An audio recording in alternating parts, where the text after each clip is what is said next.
Elle est belle, elle est provocante, et elle a envoyé 11 000 mecs aller se faire Elvira, maîtresse des ténèbres, est une icône de la pop culture. Mais alors comment présenter Elvira? Déjà, la femme derrière le personnage, c'est Cassandra Peterson. Et on l'a embauchée après un long casting pour animer l'émission Elvira Movie Macabre. Alors au début, l'émission sert à présenter des films d'horreur à tout petit budget. Mais plus le temps passe, plus Elvira va devenir célèbre et culte, et elle va carrément voler la vedette aux films d'horreur. Surtout grâce à son humour noir et acide. C'est quelque chose qui est très aimé dans le cinéma d'horreur, cet humour très noir. On peut le voir par exemple avec le gardien de la crypte dans Les Contes de la Crypte. Entre 1981 et 1985, les téléspectateurs de la chaîne américaine QHG à Los Angeles vont se régaler devant l'humour d'Elvira.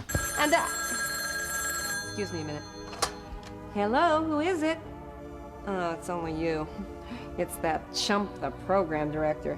Et chaque coupure pub est une excuse pour placer une punchline bien sentie. Elvira, c'est une émission de télé, mais c'est aussi des films, des jeux, une BD, un album de Noël. Et tu l'as aussi sûrement vu dans un épisode des Simpsons, où elle s'appelle Doudourella. Je pense que le surnom s'explique de lui-même. Et donc ouais, Elvira, ça va vraiment devenir quelqu'un. Mais ce qui va vraiment marquer les esprits, c'est son look, un mélange de Morticia Addams transformé en pin-up. Avec une robe noire ultra décolletée et une coiffure qui défie la gravité et que Marie-Antoinette aurait bien porté à sa grande époque. En gros, Elvira, c'est l'horreur à la sauce glamour et avec beaucoup d'humour. Franchement, une légende, rien que ça. Et puis en 2021, Cassandra Peterson va publier ses mémoires. Et dans ce livre, elle annonce qu'elle est en couple depuis 19 ans avec une femme. Et la nouvelle, franchement, elle va faire scandale dans le milieu de l'horreur. D'autant plus que son personnage était connu pour apprécier et draguer les hommes. Cassandra Peterson va perdre 11 000 followers suite à cette nouvelle. 11 000. Et c'est dans le podcast américain Behind the Velvet Rope qu'elle va prendre la parole. Et elle va préciser que pour elle, c'est pas une grande perte de perdre 11 000 followers horny et homophobes qui n'ont pas supporté de ne plus avoir leur chance avec Elvira. Et franchement, entre nous, je pense que de base, ils en avaient pas de chance.